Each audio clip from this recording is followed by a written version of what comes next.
Doug with CDI Training. I'm going to give you another piece of vital information for well control. The warning signs and red flags of seeing kicks, okay? Warning signs. So what is a warning sign? A warning sign says that the probability of gas coming inside the wellbore, or you being underbalanced or overbalanced, is going to be there. Now, what are they? They're pretty specific. There's about 11 or 12 of them. I'm going to talk about the big ones, right? One of the very first warning signs you see is erratic torque. You see changes in your torque gauge, right? You see your torque jumping all over the place. That's a pretty basic one. Sometimes with the newer top drive and stuff, it's a little bit harder to see, but you can see the torque. Another thing that you get to see a lot of is a drilling brake, okay? And what is a drilling brake? Well, there's two types of drilling brakes. There's a positive and a negative drilling brake. So basically you were drilling certain weight on bit and all of a sudden it just stops drilling, right? You're mashing on it and it's not going anywhere. Now, it doesn't necessarily mean that you have a kick that's coming in. It just means that underneath there you've hit something that's very hard, probably a cap rock, and the possibility of high pressure being underneath there is pretty high. So you need to pay attention. Another warning sign that we can have is the gas contents, okay? What is the gas content?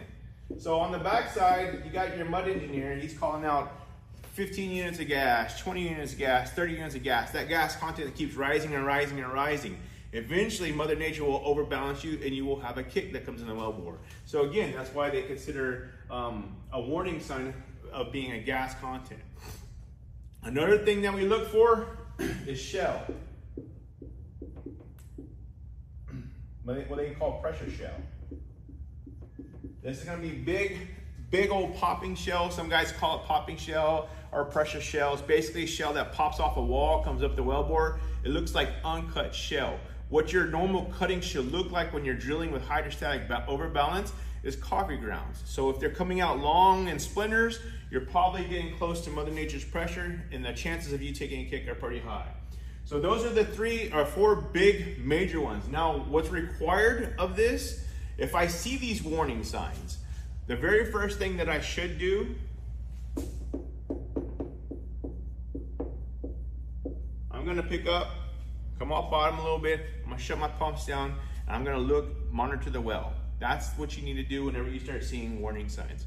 Remember, warning signs are not telling you that you have a kick coming in. All it's telling you is that the ground is changing and the possibilities are really high. If you like what I give you, like, share, and follow for more great tips and information.